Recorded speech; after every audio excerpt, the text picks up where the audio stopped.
संगत जी, आइए सत्संग की शुरुआत करें और सत्संग के लिए इनवाइट करते हैं शबनम मल्होत्रा आंटी को। आंटी, आप प्लीज आएं और गुरुजी का सत्संग शेयर करें। जय गुरु जी को प्रणाम और गुरु जी की प्यारी संगत को प्रणाम। गुरु जी के पास हम लोगों का आना 2003 में हुआ by the grace of Guru Maharaj. Guru Maharaj ने ऐसी कृपा करी कि मुझे अपने पास बुलाया, मेरे परिवार को अपने पास बुलाया। मेरी सिस्टर है भाटिया आंटी, वो गुरु जी के पास जाती थी और वो अक्सर गुरु जी के बारे में बताती रहती थी, लेकिन मैं और मेरे अंकल बिल्कुल भी इस बात पे विश्वास नहीं करते थे। गुरुजी माफ करें, मुझे आज भी वो दिन ध्यान है कि आंटी जब भी गुरुजी के बारे में फोन पे मुझे बताती थी तो मैं अपने अंकल का वेट करती थी कि वो ऑफिस से आए और हम लिटरली हंसते थे कि आज के उसमें पता नहीं कैसी बातें करती हैं और ऐसा कुछ नहीं होता। तो हम कितने ही अज्ञानी थे मैं बता नहीं सकती, लेकिन गुरु महाराज तो महाराज हैं। हम जैसे लोगों को भी उन्होंने अपने पास खींच के बुलाया, जो कभी गुरु जी के बारे में हम लोग मजाक करते थे। लेकिन गुरु जी ने ऐसी कृपा करी कि मासी की बात सुन के मेरा बड़ा बेटा गुरु जी के पास जाने लगा। उस समय हम लोग दिल्ली जनकपुरी में रहते थे। वो जनकपुरी से डीएलएफ आता था सिस्टर के पास गुड़गांव, फिर वहां से ये लोग एम्पायर स्टेट जाते थे और फिर देन वो दिल्ली वापस आता था। कुछ दिन तक ऐसा चलता रहा और उस बच्चे ने भी मुझे कहा कि मम्मी आप प्लीज एक बार गुरुजी के पास चल के देखो, वहां बहुत ही अच्छा लगता है, बहुत ही अच्छा लगता है। उस समय बच्चा मेरा 12th में था, लेकिन मैं उसको हमेशा ये कहती थी कि बेटे जब तक पापा नहीं मानेंगे ना तो मैं नहीं जाऊंगी, क्योंकि लेट नाइट होता है और ऐसे आने में 1-2 बज जाते हैं, तो मेरा अकेले जाना ठीक नहीं है। जब पापा इस बात के ऊपर एग्री करेंगे तो हम चलेंगे। ऐसे चलता रहा, लेकिन एक दिन गुरुजी की ब्लेसिंग से उसको एम्पायर स्टेट से गुरुजी का फ्रेम किया हुआ स्वरूप मिला और उस बच्चे ने आके मुझे दिया, कहने लगा मम्मी ये देखो आज मुझे मंदिर से ये मिला है। संगत जी आप विश्वास करें, उस समय मुझे बिल्कुल भी कोई फीलिंग नहीं हुई कि गुरु महाराज खुद घर में आए हैं और हमें वो खींच रहे हैं, हमें वो बुला रहे हैं, लेकिन मुझे कुछ भी ऐसी फीलिंग नहीं हुई। मैंने उस बच्चे से कहा हाँ ठीक है, मैंने मासी के घर देखे हुए हैं, तू अलमारी में रख दे। और मुझे कुछ भी नहीं इस बारे में गुरु जी की महिमा का कुछ भी मुझे ना पता था, ना मुझे कोई ज्ञान था। तो मैंने उसको एक जनरल वे में कहा कि इसको अलमारी में रख दे। उसके बाद थोड़े दिन बाद मेरी सिस्टर की बेटी का बर्थडे था, तो हमने उसको सुबह विश किया, तो सिस्टर कहने लगी कि तुम यहीं पर आ जाओ, हम लोग डिनर साथ करेंगे। मैंने कहा ठीक है। शाम को हम सारी फैमिली उसके घर चले गए।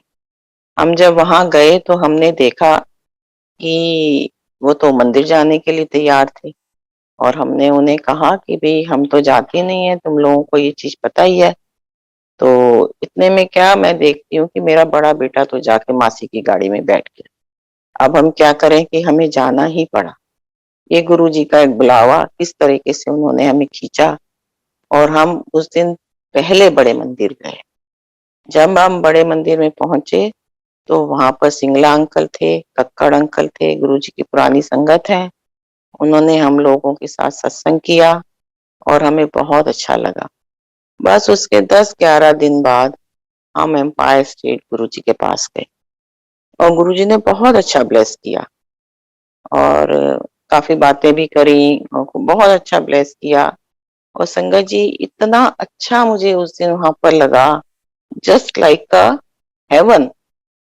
मुझे नहीं पता स्वर्ग कैसा होता है, लेकिन पहले दिन ही गुरुजी ने ऐसी फीलिंग करवा दी इतनी मेरे अंदर वो अट्रैक्शन और इतनी कशिश भर दी पहले दिन ही कि मैं वापस दिल्ली नहीं आई। मैंने अपनी सिस्टर से कहा कि मैं आज तेरे घर ही रुकूंगी और हम कल फिर गुरुजी के पास जाएंगे। पता नहीं फिर इतनी दूर से मेरे अंकल मुझे लेके आए या नहीं आए, लेकिन मैंने कल भी दर्शन करने हैं गुरु महाराज के। तो ये गुरुजी की ग्रेस है। जब हम सेकंड डे गुरुजी के दरबार में गए, एम्पायर स्टेट में जिन संगत ने देखा हुआ है कि गुरुजी से आज्ञा लेके हम लोग आते आते थे, तो आने के टाइम मेरे आगे मेरे अंकल थे, पहले उन्होंने आज्ञा ली और साइड में खड़े हो गए, मेरा वेट करने लगे और फिर मैंने गुरुजी से आज्ञा ली। तो गुरुजी ने मेरे को मेरे नाम से बुलाया। जैसे मैं आज्ञा लेके पीछे हुई, कहंदे शबनम आंटी इत्थे आ। मैंने कहा हाँ जी गुरुजी। कहंदे तेरे गुड़गांव विच 31 सेक्टर विच प्लॉट हैगा। हमने ये प्लॉट 1999 में जस्ट फॉर इन्वेस्टमेंट लेके के लिए खरीद के रखा हुआ था और संगत जी मुझे नहीं पता था कि उसका 31 सेक्टर है। और मैं इमीडिएटली अपने हस्बैंड के पास जाती हूँ। मैंने कहा गुरुजी पूछ रहे हैं कि हमारा प्लॉट 31 सेक्टर में है। मेरे हस्बैंड कहने लगे हाँ 31 सेक्टर ही है। मैंने कहा हाँ जी गुरुजी 31 सेक्टर ही है। मुझे नहीं कुछ भी नहीं पता था कि गुरुजी अंतर्यामी है, ही नोज एवरीथिंग। और मैं बड़े उससे उनको बता रही हूँ हाँ जी गुरुजी आप ठीक कह रहे हो 31 सेक्टर ही है। कहंदे जा तेनू ब्लेस किता तू कोठी बनवा। और गुरुजी ने मुझे कोई टाइम पीरियड दिया कि इस टाइम के बीच तक शुरू काम हो जाना चाहिए। अब एम्पायर स्टेट से लेके भारत तक आने में लंबा रास्ता है, थोड़ी सी रोड लंबी है। मैं पूरे रास्ते यही सोचूं कि मैं अंकल को अपने बताऊंगी, अंकल पता नहीं क्या रिएक्शन देंगे। गुरुजी ने तो बोल दिया, अब अंकल मानेंगे या नहीं मानेंगे, क्योंकि दिल्ली में भी हम लोगों का अपना ही घर है, कोई जरूरत तो है नहीं। पता नहीं अब क्या अंकल का रिएक्शन रहेगा। लेकिन संगत जी आप विश्वास करें, जैसे ही मैंने जाके बाहर ये सब बताया, अंकल भी एकदम एग्री और मेरी सिस्टर भी बहुत जोर से खुश हुई कि ये तो बहुत बड़ी गुरुजी ने ब्लेसिंग्स दी। लेकिन तब हमें कुछ नहीं पता था और कि क्या गुरुजी की ब्लेसिंग्स हैं।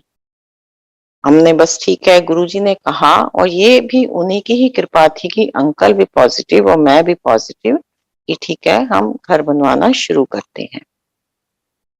उसी दिन संगत जी एक मिरेकल और हुआ जो हम उस समय नहीं समझ पाए इस चीज को।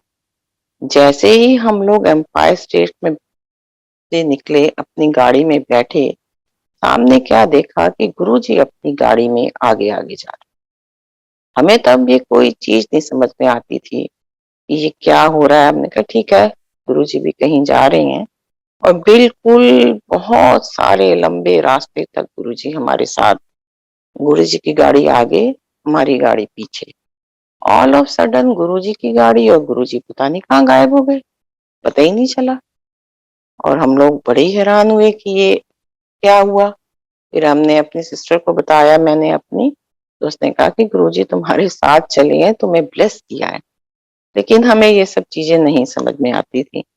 लेकिन आज हम इन चीजों को समझते हैं कि गुरु महाराज तो एक ही टाइम में कई कई जगह होते हैं।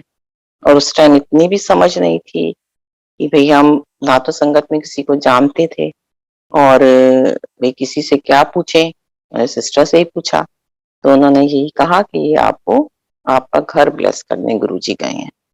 गुरुजी की बहुत कृपा है, बहुत असीम थैंक यू गुरुजी का, बहुत ज्यादा। गुरुजी की मेहर से घर बनना शुरू हो गया और जैसे जैसे घर बनता जा रहा था, अब मेरे मन में एक ही चीज कि गुरुजी आप मुझे इतनी दूर भेज भेज दोगे, मेरा तो वहां दिल नहीं लगेगा। यहाँ पर मेरी किटीज चलती हैं, मेरी फ्रेंड्स हैं, मैं कार्ड्स खेलती हूँ, मैं वहां कैसे अकेली रहूंगी। गंगा जी इसलिए कहते हैं कि गुरुजी को मानो, गुरुजी से मांगो कुछ भी नहीं। मैं मन ही मन गुरुजी से ये प्रेयर करने लगी और आप देखिए कि 2003 से लेके 2018 तक ऐसा गुरुजी ने सर्कमस्टांसेस हुए, ऐसे सर्कमस्टांसेस हो गए कि हम लोग अपने घर में शिफ्ट ही नहीं हो पाए। और वो ये घर हमारा जो है रेंट पे चलता रहा और इतना ब्लेस्ड हाउस, जितने हमारे टेनेंट्स आते थे, इतने मिरेकल्स होते थे, उनमें से 90% विद इन 1 ईयर अपनी-अपनी कोठियों में गए। इतना गुरु महाराज ने घर को ब्लेस किया। और लेकिन मैं अपनी ही गलतियों से कि मुझे वहाँ नहीं जाना, मेरा वहाँ दिल नहीं लगेगा, और इतनी नहीं समझ में आई कि गुरु महाराज ने अपने मुँह से बोल के घर बनवाया है, तो हमें तो इमीडिएट वहाँ शिफ्ट होना चाहिए था। लेकिन हम लोग अज्ञान हैं, अज्ञानी हैं, गलतियाँ करते हैं, गुरु महाराज फिर भी माफ़ करते हैं। फिर 2018 में फिर मैंने गुरुजी से बहुत रिक्वेस्ट करनी शुरू की कि गुरुजी मुझे तो अब अपने घर में ही जाना है, आपके गेस्ट हाउस में ही मुझे जाना है। फिर 2018 में हम लोग यहाँ पर शिफ्ट हुए। आप संगत जी विश्वास कीजिए कि ऐसे गुरुजी ने मेरे लिए रखा हुआ था, जैसे यहाँ पर एक-एक चीज़ मुझे इतना अच्छा लगे इस घर में आके, एक-एक चीज़ ऐसे थी जैसे गुरुजी ने पहले से सेट करके रखी। तो ये गुरु महाराज की ब्लेसिंग्स हैं। इतनी ब्लेसिंग्स करते हैं, इतनी कृपा करते हैं, हम इतनी गलतियाँ करते हैं, वो फिर भी माफ़ करते हैं। वो महाराज हैं, वो गुरु हैं, हम अज्ञानी लोग हैं। Thank you Guruji, thank you so much. इस तरह से गुरुजी के साथ जर्नी शुरू हुई और हर दिन एक नया सत्संग, एक नया एक्सपीरियंस गुरुजी ने करवाया, बहुत ब्लेसिंग्स करी। फिर धीरे-धीरे हम मंडे वाले दिन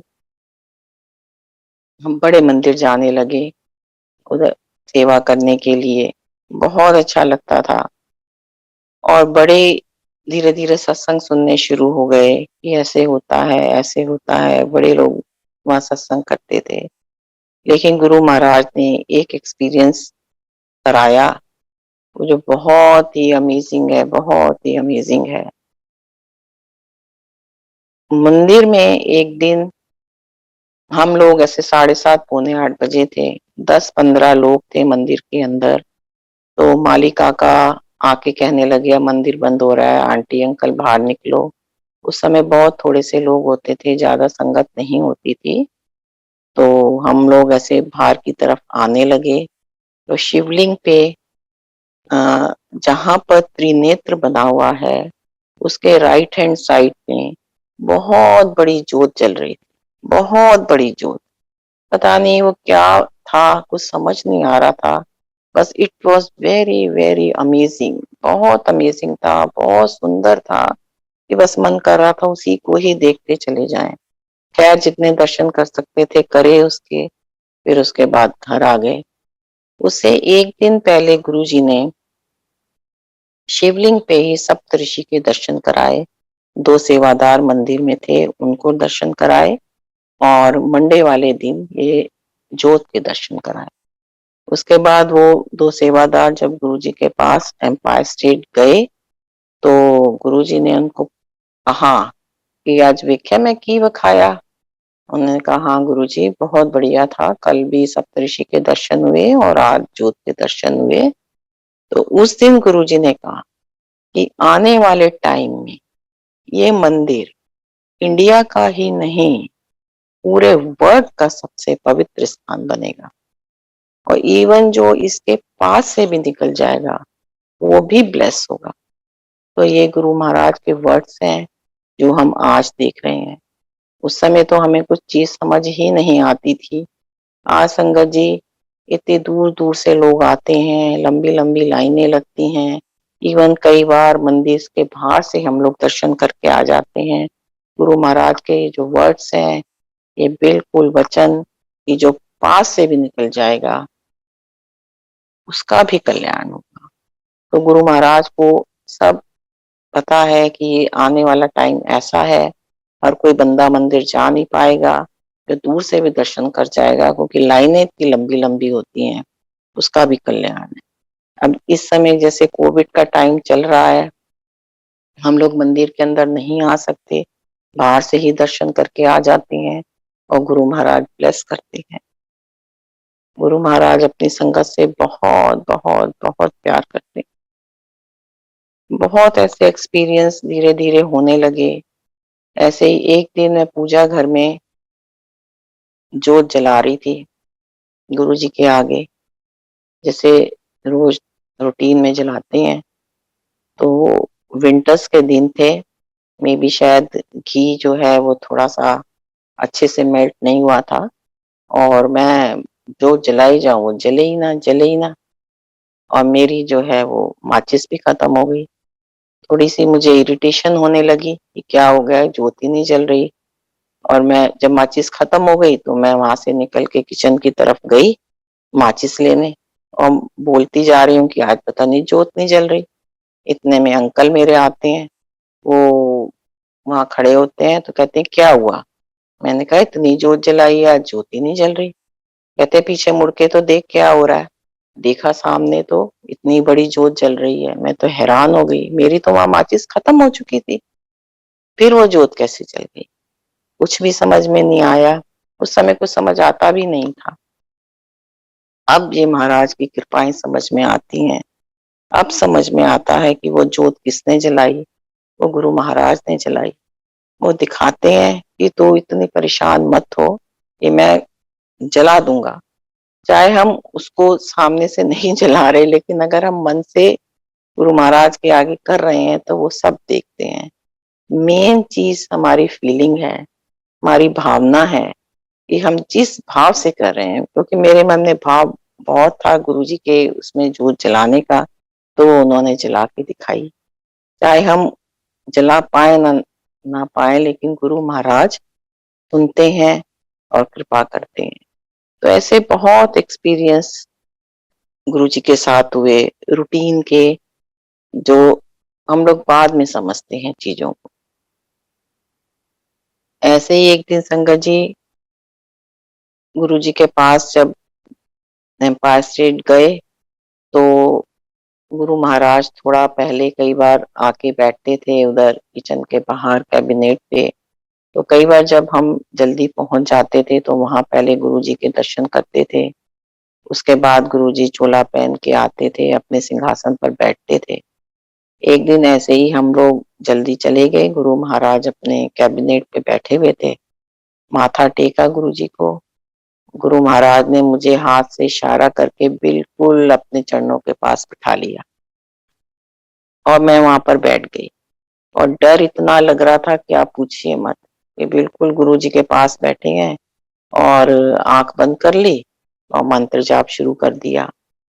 अब मुझे नहीं पता उसके बाद क्या हो रहा है वहां पर।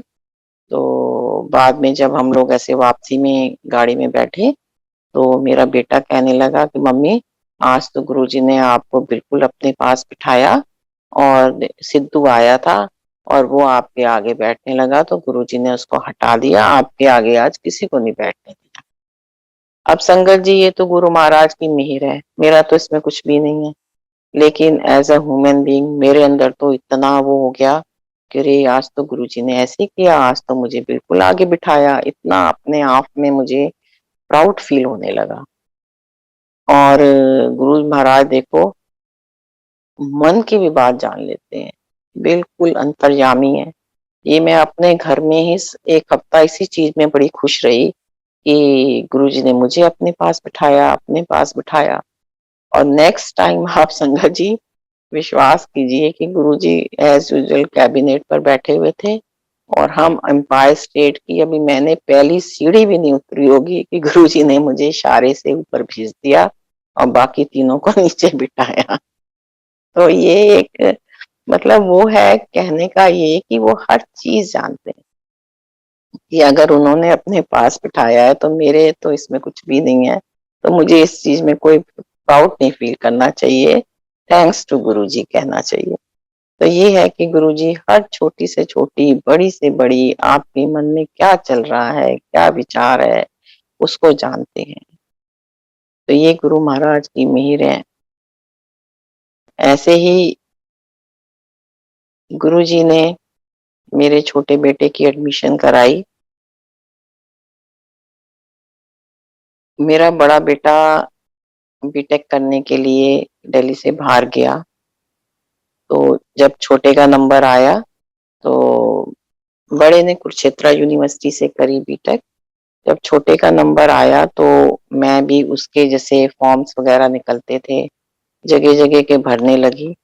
तो मेरा बड़ा बेटा मुझे आके कहने लगता था कि मम्मी आप ना इसका कहीं भी फॉर्म मत भरो। मैंने कहा क्यों, क्या हो गया? फॉर्म तो भरने ही पड़ेंगे बेटा, बिना फॉर्म भरे तो खैर एडमिशन कैसे होगी? नहीं, आप ना इसका कहीं भी फॉर्म मत भरो, इसका आप देखना दिल्ली में एडमिशन हो जाएगी इसकी।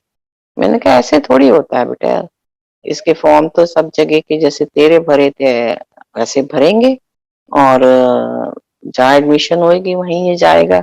नहीं, आप ना इसको ना दिल्ली से बाहर मत भेजना, ये बहुत जल्दी फ्रेंड्स बना लेता है, अब इसको इतनी समझ नहीं है, आप इसको मत दिल्ली से बाहर भेजना, देखना इसकी एडमिशन दिल्ली में ही हो जाएगी और ये घर में ही रहेगा।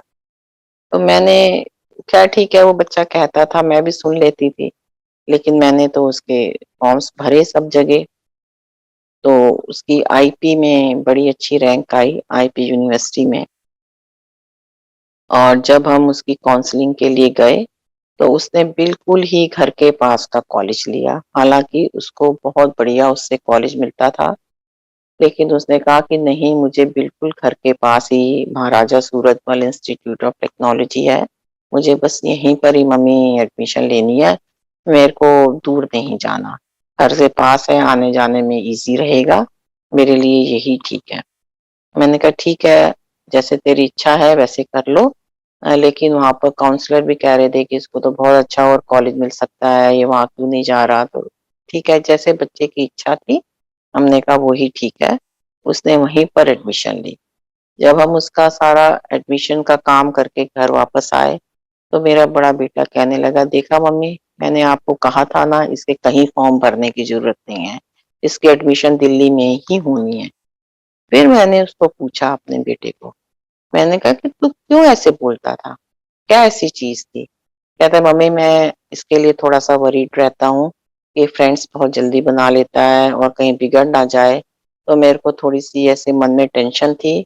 तो एक दिन गुरुजी मेरे पास आए, मेरे और मुझे कहने लगे, तेरे भरा दी एडमिशन मैं Maharaja Surajmal Institute of Technology विच करा दित्ती हैगी, तू चिंता ना कर।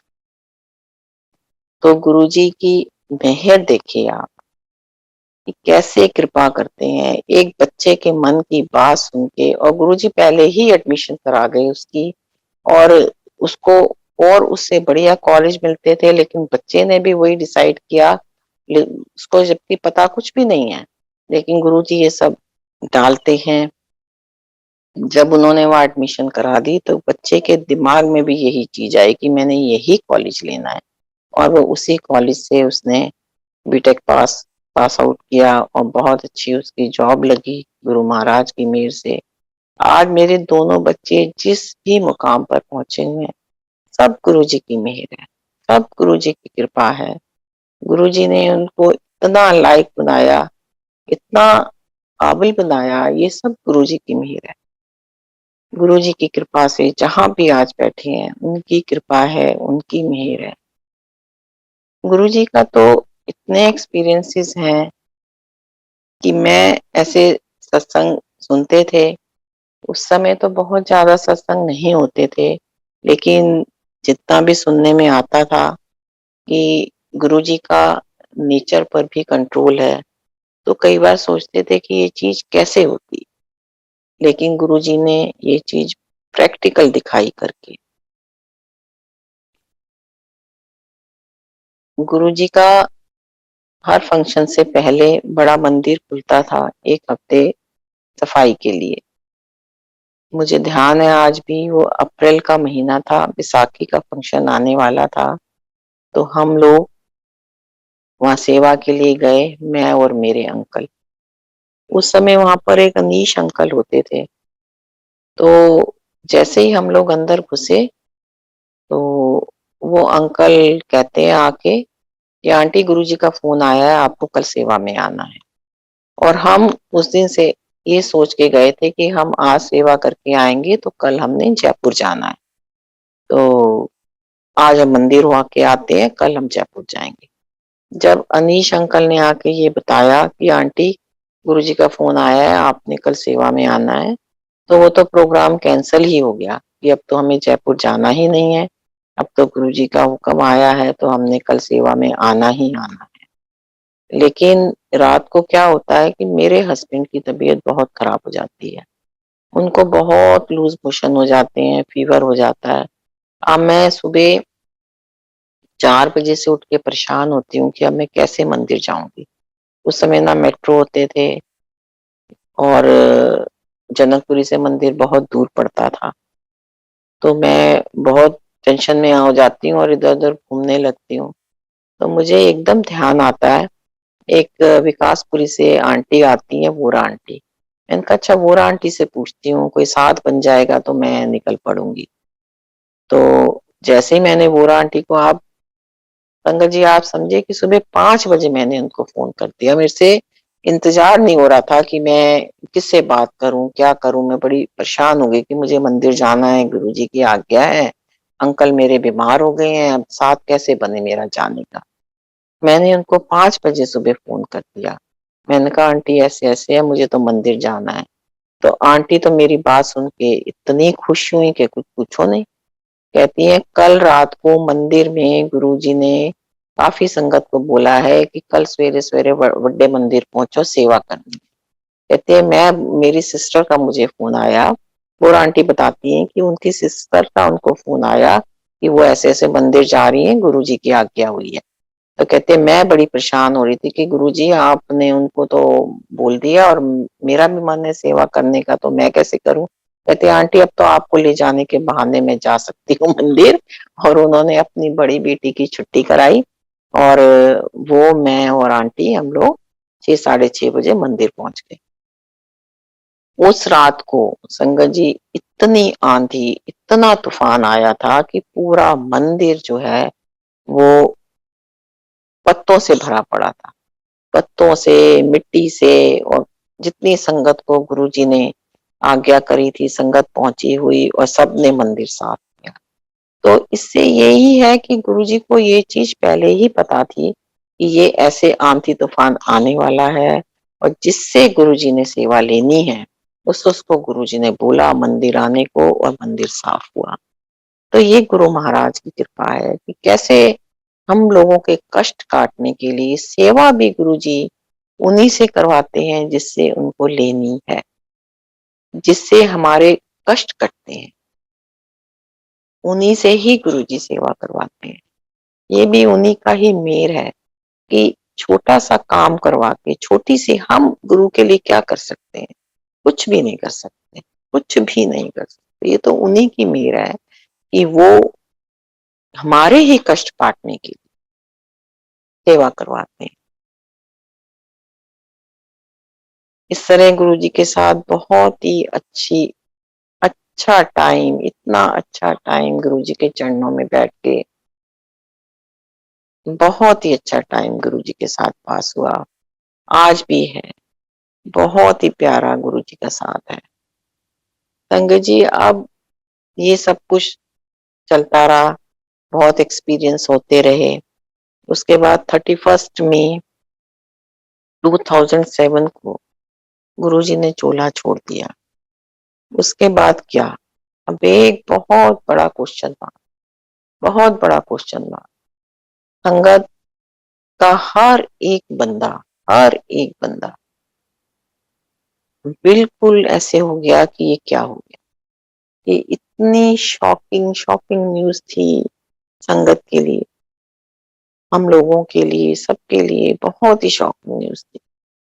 जब पता चला हम लोगों को इतना रोए, गुरुजी आप कहाँ चले गए हो? आप कहाँ चले गए? इसमें मेरा बड़ा बेटा बहुत ज़्यादा रोता था। उसने मेरे से यही कहना कि मम्मी अब तो गुरुजी है नहीं, अब क्या होगा? अब क्या होगा?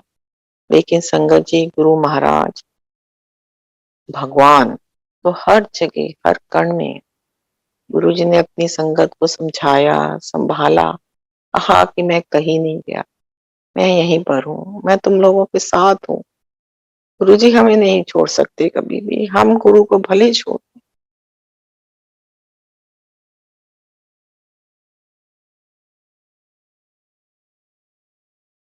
ऐसे ही एक दिन हम लोग फिर बेटे के साथ, वो बहुत परेशान रहने लगा कि गुरुजी नहीं है अब।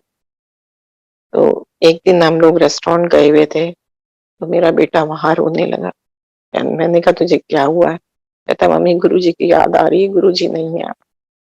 तो मैं थोड़ी सी परेशान हो गई। मैंने कहा गुरुजी ये यंग बच्चा है, इसने अपने दिमाग में ये चीज लगा ली है। तो गुरु महाराज की कृपा देखो आप, गुरु महाराज ने मेरे बच्चे को दर्शन दिए, और दर्शन में उन्होंने दिखाया कि गुरुजी ने व्हाइट कुर्ता पजामा पहना हुआ है, और एक धीरे धीरे गुरुजी, और एक पीछे बहुत बड़ी लाइट है, बहुत बड़ी लाइट है, और गुरुजी धीरे धीरे धीरे मेडिटेशन करते हुए, मेडिटेशन की पोज में बैठे हुए उस लाइट के अंदर चले जाते हैं, और मेरे बेटे को ये मैसेज देते हैं कि मैं लाइट से आया था, मैं लाइट में चला गया हूँ, और लाइट कभी खत्म नहीं होती। तब इस बच्चे को समझ आ गई कि गुरुजी कहीं नहीं गए, गुरुजी हमारे आस-पास ही हैं, हमारे अंदर हैं। अब तो वो मुझे समझाता है, मैं कभी उसको कुछ कहूँ कि चलो मंदिर चलते हैं, ये ब्लेस करवा ले, तो कहेगा नहीं, गुरुजी तो हमारे अंदर ही बैठे हुए, गुरुजी तो कहीं गए ही नहीं है, वो तो हमारे अंदर ही हैं। तो ये गुरु महाराज की मेहर है। एक बच्चे को उन्होंने ये चीज़ समझाई। संगत में हर किसी को उन्होंने ये चीज़ समझाई कि मैं कहीं नहीं गया, मैं तुम लोगों के साथ ही हूँ, और हमेशा रहूँगा। कमी तो हम लोगों में है, गुरु महाराज हमारा साथ कभी नहीं छोड़ते, हम जाने-अनजाने उनको भूल जाते हैं। इसी तरीके से गुरुजी ने हर चीज़ को एक्सपीरियंस कराया, प्रैक्टिकल करके दिखाया। कभी-कभी मेरे मन में भी ये विचार आता था कि गुरुजी बहुत, जैसे हम लोग एम्पायर स्टेट में देखते थे कि बड़े-बड़े लोग आते थे, तो काफ़ी गुरुजी के आगे-आगे बैठे होते थे। तो एक दिन गुरुजी ने चोला छोड़ दिया था, तो मैं और मेरे अंकल मंदिर गए मंडे को। कई बार हम लोग बहुत अर्ली चले जाते थे, मैं और अंकल।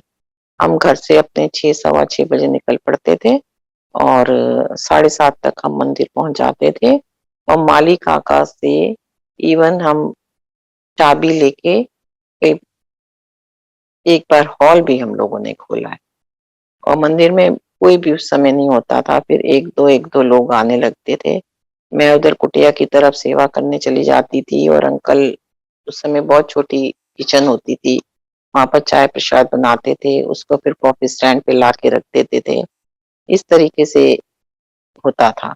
तो एक दिन हम लोग गए जब अर्ली मॉर्निंग, तो हमारे पीछे-पीछे एक कोई लेडी आई, जो मज़दूर टाइप लग रही थी। मज़दूर नहीं, जैसे मकान बनता है तो उसमें काम करती हैं। और अंकल ने उस दिन माली काका से हॉल की चाबी चाबी लेके हॉल खोला, तो वो भी पीछे-पीछे आ गई, और उसने वहाँ पर अंदर आके हॉल में शिव जी की मूर्ति के आगे, जो ब्रासो की शिव जी महाराज की मूर्ति है, उसके आगे थोड़ा-सा इलायची दाने का प्रसाद और 5 का एक सिक्का रखा। तो मेरे अंकल कहने लगे कि आंटी ये उठा लो, यहाँ पर ऐसे प्रसाद नहीं चढ़ता, आप ये ले लो। तो वो बहुत बेचारी हैरान हुई देख के मंदिर को, तो कहने लगी कि मुझे तो यहाँ का कुछ भी पता नहीं है, ये बाबा जी कौन है जिनकी चारों तरफ फोटोस लगी हुई हैं? तो अंकल ने कहा कि ये गुरुजी महाराज हैं, इन्होंने ही ये मंदिर बनवाया है। तो कहने लगी अच्छा, मुझे तो कुछ भी पता नहीं है, ये बाबा जी 4-5 दिन से रोज मेरे सपने में आ जाते हैं, और मुझे क्या इस मंदिर का रास्ता दिखाते हैं, और मुझे कहते हैं मंदिर पहुंच जा। अब देखो ये गुरु महाराज है, जिसने कभी मंदिर को नहीं देखा, जिसको कुछ भी पता नहीं है, उसको ड्रीम में दिखा के मंदिर गुरुजी ने बुलवाया। और जब मेरे अंकल ने मुझे ये बात बताई तो मैंने कहा, वाह गुरु महाराज, आपकी तो असीम कृपा है सबके ऊपर। वही गुरुजी कहते थे कि जो मेरे पास नहीं आ सकता मैं उसको खुद ब्लेस करता हूँ घर जाके। तो ये तो सब देखने की चीज है कि हमने आगे कौन बैठा है, ये तो सब हम अपनी आंखों से देख रहे हैं। गुरुजी महाराज के तो इतनी कृपाएं हैं कि जो सबसे पीछे बैठा है उसको सबसे ज्यादा ब्लेस कर रहे हैं। जो चीज आप देख नहीं सकते वो देख सकते हैं, वो कर सकते हैं। ये गुरुजी हैं, हर किसी के साथ हैं, छोटे से छोटा, बड़े से बड़ा। आप दिल से महसूस कीजिए गुरुजी आपके पास हैं। बहुत सत्संग ऐसे हैं, ऐसे ही मेरी मेट का सत्संग है। गुरुजी ने जब चोला छोड़ा उसके बाद बड़ा सत्संग गुड़गांव में होने लगा, 2008 में हुआ। और उसकी जो है वो सीडीज वगैरह खूब बटी, तो हम भी घर में उसको लगा लगा के देखते थे, सुनते थे। तो मेरी मेट भी देखती थी कि ये गुरुजी हैं ऐसे सत्संग, वो भी सुनने लगी। और उसका संगत जी इतना विश्वास गुरुजी पे बढ़ता गया। अब वो रोज शुरू हो जाए, आंटी मुझे भी ले चलो, दीदी मुझे भी ले चलो। गुरुजी की महाराज कृपा से हम उसे सत्संग भी ले आते थे, मंदिर में भी आती थी वो। और बड़ा उसका गुरुजी पे विश्वास हो गया। फिर वो मुझे कहने लगी कि दीदी मुझे ना गुरुजी का फोटो दे दो, मुझे गुरुजी की फोटो दे दो। तो मैं उसको समझाती थी, उसका नाम रानी है। मैंने कहा रानी देख बेटा, अगर तो खूब अच्छे से बेटा इसको रख सके तब तो लेना, खूब अच्छे से सफाई से रख सके तो लेना, दिल से माने तो लेना, ऐसे मत लेना। कहती नहीं दीदी मेरे दिल में बहुत है, मेरे को दे दो। मैंने कहा गुरुजी की इच्छा है, मैंने उसको वो दे दिया। अब संगत जी उसके 6 बच्चे हैं। तो जब उसका 6th बेबी होने वाला था, प्रेग्नेंट थी वो, उसके घर में कोई प्रॉब्लम काफी बड़ी हो गई। वो 4-5 दिन मेरे घर वो आती थी तो सुबह ब्रेकफास्ट वो करती थी। तो 4-5 दिन से मैंने उसको देखा कि वो ब्रेकफास्ट ही नहीं करती। तो मैंने उसको कहा कि क्या हो गया रानी तुझे? तो कहने लगी नहीं दीदी मेरा मन नहीं है, मेरा ये। मैं कहा नहीं ऐसे नहीं होता, तेरे को तेरी तबीयत ठीक नहीं है, तू खाना खा। नहीं मैं मेरा मन नहीं है। फिर खैर बहुत पूछने पर उसने बताया कि ऐसे ऐसे मेरे घर में बड़ी परेशानी चल रही है, मेरे हस्बैंड का किसी के साथ चक्कर हो गया है दीदी, जो भी रिक्शा चलाता है, जो भी कमाता है वो उसको दे आता है, मैं बड़ी परेशान हूँ, मैं कैसे घर का खर्चा चलाऊं। तो चलो ठीक है, ऐसे होता रहा। फिर थोड़े दिन बाद वो नॉर्मल हो गई, बिल्कुल ठीक ठाक। तो मैंने फिर उसको पूछा, मैंने कहा रानी सब ठीक हो गया घर में? कहती है हाँ दीदी सब ठीक हो गया, बड़ी गुरुजी ने कृपा करी। मैंने कहा क्या हुआ? कहने लगी दीदी आपको पता है 4-5 दिन जब मैंने कुछ नहीं खाया, मेरे घर में बड़ी परेशानी थी। तो एक दिन रात को मैं 4-5 दिन से भूखी और प्रेग्नेंट लेडी, कहते एक दिन रात को 2:30 बजे गुरुजी मेरे ड्रीम में आए। मुझे कहते हैं उठ, सब तो पहले खाना खा, उठ के नहीं तो अस्पताल पहुंच जाएंगी, तेरा मैं सब कुछ ठीक करता हूँ।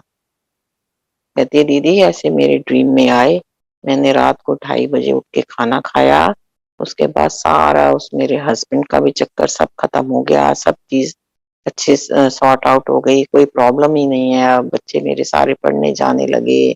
इतनी गुरु महाराज ने कृपा करी। ये गुरु जी हैं, कैसे उसको उन्होंने संभाला। और आज वो अपनी लाइफ में इतनी अच्छी स्टैंड है, सब बच्चे उसके अच्छे से पढ़ते हैं, खूब अच्छा वो भी कमाती है और खूब गुरुजी को मानती है। तो गुरु महाराज किसके साथ नहीं, सबके साथ। जो दिल से गुरु को याद करेगा गुरु उसके पास, पर दिल से याद करने की जरूरत है। जब हम लोग गुड़गांव में शिफ्ट हुए तो मेरी एक और मेट का सत्संग है। ये 14-15 साल की बच्ची है, बहुत ही प्यारी बच्ची है, नाम भी उसका चुलबुली है। संगत जी, ये 26 नवंबर 2020 की बात है, 26 नवंबर 2020 की। ये बच्ची मेरे घर सुबह 7 बजे से लेके शाम के 7 बजे तक काम करती है और बीच में ये 1.5-2 घंटे के लिए ऊपर जाती है रेस्ट करने के लिए। तो एक दिन ये ऊपर से आई और अपने घर चली गई। हाँ, जैसे रूटीन में जाती है वैसे ही गई। तो सुबह इसकी मम्मी का फ़ोन आया, कहने लगी कि आंटी चुलबुली तो आपके घर में गिर गई है। मैंने कहा नहीं, मुझे तो कुछ नहीं पता, गिर गई है, क्या हुआ है उसको? कहने लगी नहीं आंटी, वो तो सीढ़ियों से गिरी है आपके घर में, लेकिन उसने आपको बताया नहीं। मैंने कहा नहीं बताया तो मुझे कैसे पता चलेगा? खैर चलो, वो बच्ची कहने लगी आंटी इसकी तो बहुत पेन हो रही है, इसको तो दिक्कत है, मैं इसको डॉक्टर को दिखाऊंगी, फिर ये आएगी काम पे अगर ठीक हुई तो। मैंने कहा हाँ, ठीक है, कोई बात नहीं। तो 2-3 दिन वो बच्ची आई नहीं। फिर उसके बाद लेकिन वो ठीक नहीं हुई। मैंने उसकी मम्मी को पूछा क्या हुआ उसको? तो कहती है आंटी डॉक्टर कहता है मांस फट गया है, लेकिन अभी आराम करेगी। मैंने कहा ठीक है, कोई बात नहीं। 3-4 दिन बाद फिर उसकी मम्मी का फोन आया, कहते हैं आंटी देखो इसको आपके घर में ना, इसके साथ देखो क्या हुआ है। मैंने कहा क्या हुआ है इसको? कहती है कि ये बता रही है कि मैं ऐसे जो अ, ऊपर से नीचे आ रही थी और एकदम मेरे सामने गुरुजी आ गए और उस बच्ची को कुछ नहीं पता गुरुजी के बारे में। गुरुजी का स्वरूप घर में रखा हुआ है, वो ये देखती है कि आंटी जोत जलाती है, आंटी प्रेयर करती है, उससे बाद ज्यादा उसको नहीं पता कि गुरुजी ने समाधि ली हुई है, गुरुजी अपने फिजिकल उसमें है कि नहीं है, उसको कुछ भी नहीं पता। कहती है ये गुरुजी को देख के इतनी जोर की घबरा गई कि ये सीढ़ियों से गिर। और कहती है अब ये सारा दिन ना आंटी मोबाइल उठाती है और वाहेगुरु वाहेगुरु वाहेगुरु सुन रही है। मैंने कहा कोई बात नहीं, कोई घबराने वाली बात नहीं है। मैंने कहा गुरुजी ने दर्शन दिए हैं इसको, इसका कोई कल्याण किया है, घबराने वाली कोई बात ही नहीं है। और संगत जी, उस समय मेरे घर में खुद बहुत प्रॉब्लम थी, बड़ी हेल्थ प्रॉब्लम किसी की चल रही थी और गुरु महाराज ने उस बच्ची को दर्शन दे के उस प्रॉब्लम को सॉर्ट आउट किया। मेरे को तो जब ये मैंने सुना कि गुरुजी ने इसको दर्शन दिए, मैंने कहा गुरु महाराज मेरे घर की प्रॉब्लम दूर कर गए, जो मैं बहुत ज्यादा परेशान थी उस प्रॉब्लम से। बहुत किसी फैमिली मेंबर की बहुत हेल्थ प्रॉब्लम चल रही थी और गुरु महाराज ने उसको ठीक किया। और फिर जब ये बच्ची को फिर मैंने किसी डॉक्टर को दिखाया तो इसके कूल्हे की हड्डी में क्रैक था। फिर 10-15 दिन बाद ये बिल्कुल ठीक होके घर पर आई तो मैं इसको लेके गई। मैंने कहा अब तू बता कि तू कैसे नीचे उतर रही थी और कैसे गुरुजी चढ़ रहे थे। इसने मुझे सब बताया कि मैं ऐसे नीचे उतर रही थी और गुरुजी ऐसे ऊपर चढ़ रहे थे और मैं आंटी मैं देख के एकदम डर गई और मैं नीचे गिर गई। मैंने कहा गुरुजी ने क्या पहना हुआ था? इसने मुझे बताया कि गुरुजी ने पर्पल कलर का चोला पहना हुआ। तो ये गुरु महाराज है। हम कहते हैं कि हमारे घर में प्रॉब्लम है, हम बड़े परेशान हैं, हम बड़े परेशान हैं। हमारे से ज्यादा हमारी प्रॉब्लम देख के हमारा गुरु परेशान और वो दर्शन देते हैं, वो ही हमें इन चीजों से निकालते हैं, वो ही हमारे कर्म काटते हैं, वो ही सब कुछ करते हैं।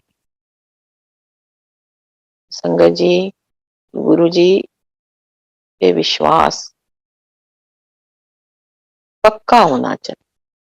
लेकिन we are all human being, हम बहुत डगमगाते हैं, लेकिन गुरु बार बार माफ करता है, माफ भी करते हैं, फिर उंगली पकड़ते हैं, फिर हमारे साथ चलते हैं। तो ऐसा गुरु हमें कहाँ मिलेगा? कहीं भी नहीं, कहीं भी नहीं। ये दरबार बिल्कुल सच्चा दरबार है गुरु महाराज का। संगत जी, अब मैं एक सत्संग और आपके साथ शेयर करती हूँ। 14 मई 2007 का उस दिन गुरुजी चोला छोड़ने से पहले 14th मई 2007 को मंदिर आए थे। मैं अपनी फ्रेंड्स के साथ बैठी हुई थी, कार्ड्स खेल रही थी। मुझे पता नहीं क्या हुआ, मैंने ऑल ऑफ सडन उनसे कहा कि मुझे तो मंदिर जाना है। तो कहने लगी ऐसे थोड़ी होता है गेम छोड़ के बीच में जाना। मैंने कहा नहीं, मुझे तो जाना है। पता नहीं मुझे उस दिन क्या गुरुजी ने खींचा हुआ था। मैंने अपने हस्बैंड को फ़ोन किया, शाम का टाइम था। मैंने कहा मैं आ रही हूँ, आप मुझे यहाँ से लो और हम मंदिर चलें। तो अभी हम जैसे ही मंदिर पहुँचे और अभी बाहर से ही वो कहने लगे कि नहीं, नहीं, नहीं, जाओ, जाओ, जाओ, बस छुट्टी हो गई, यहीं से आगे आओगे, यहीं से आगे आओगे। तो बड़ी रिक्वेस्ट करी कि अंकल एक ज़रा-सी आगे चले जाएँ, दर्शन कर लें। तो कहने लगी अच्छा चलो, जाओ। तो अभी शिव जी की मूर्ति के आगे पहुँच के हम माथा ही टेक रहे हैं, तो देखा पीछे से गुरुजी आ गए। गुरुजी और गुरुजी के साथ थोड़ी-सी संगत गुरुजी की जैसे चलती हैं, तो अब वो तो इतनी खुशी हो गई कि गुरुजी आ गए। फिर गुरुजी ने संगत को आज्ञा दी कि बैठ जाओ। संगत को बिठाया गुरुजी ने और उस दिन बहुत प्रसाद खिलाया, बड़ी ब्लेसिंग्स करी, बहुत ब्लेसिंग्स करी गुरुजी ने उस दिन। तो फिर आज्ञा हो गई कि अब जाए, संगत जाए। तो गुरुजी से आज्ञा लेने में सबसे लास्ट में मैं थी, जब गुरुजी ने आज्ञा करी। तो उससे पहले मेरे अंकल थे, अंकल ने माथा टेका, फिर मैंने माथा टेका। तो गुरुजी मेरे को कहंदे, "आज तेरा कार वाला नहीं आया?" मैंने कहा नहीं, मैंने कहा गुरुजी अभी आपको माथा टेक के गए हैं। हाँ, हाँ, मैनू पता है, मिस्टर मल्होत्रा। मैंने कहा हाँ जी गुरुजी। तो फिर मेरे को गुरुजी कहते "दमदमा आंटी, तेनू मेरे कोल आके किस तरह लगता है?"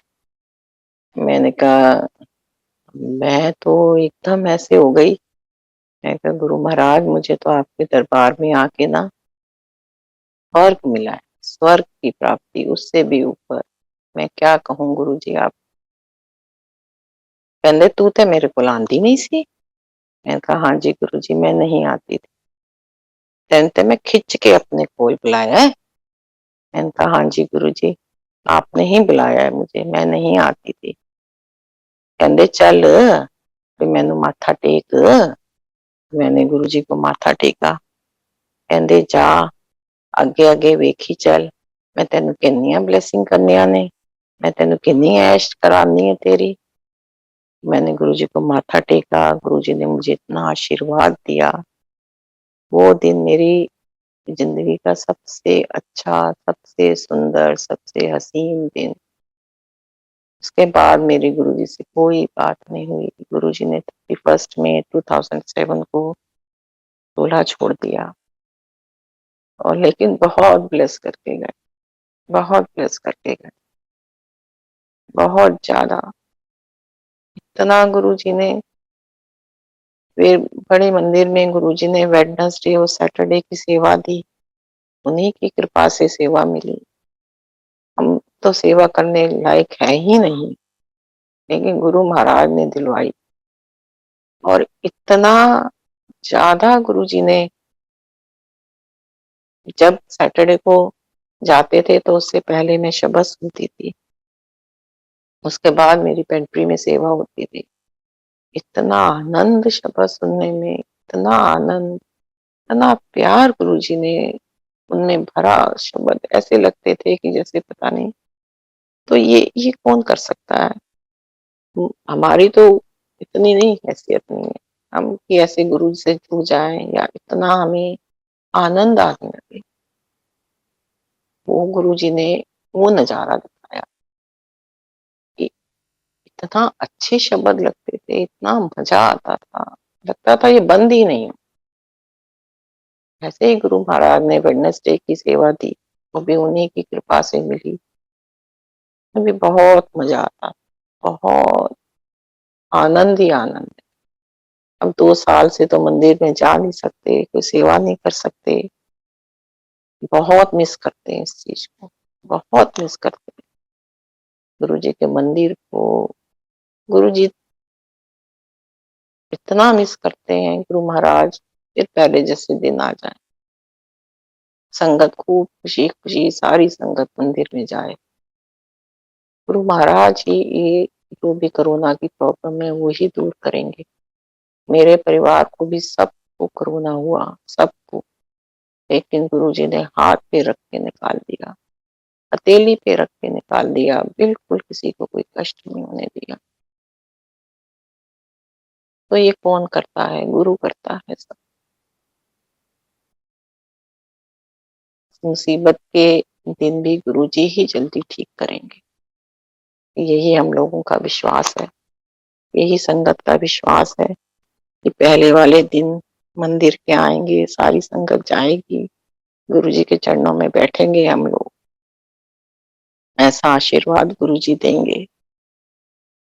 संगत जी, इसी के साथ अब मैं अपना सत्संग बंद करती हूँ। जय गुरु जी।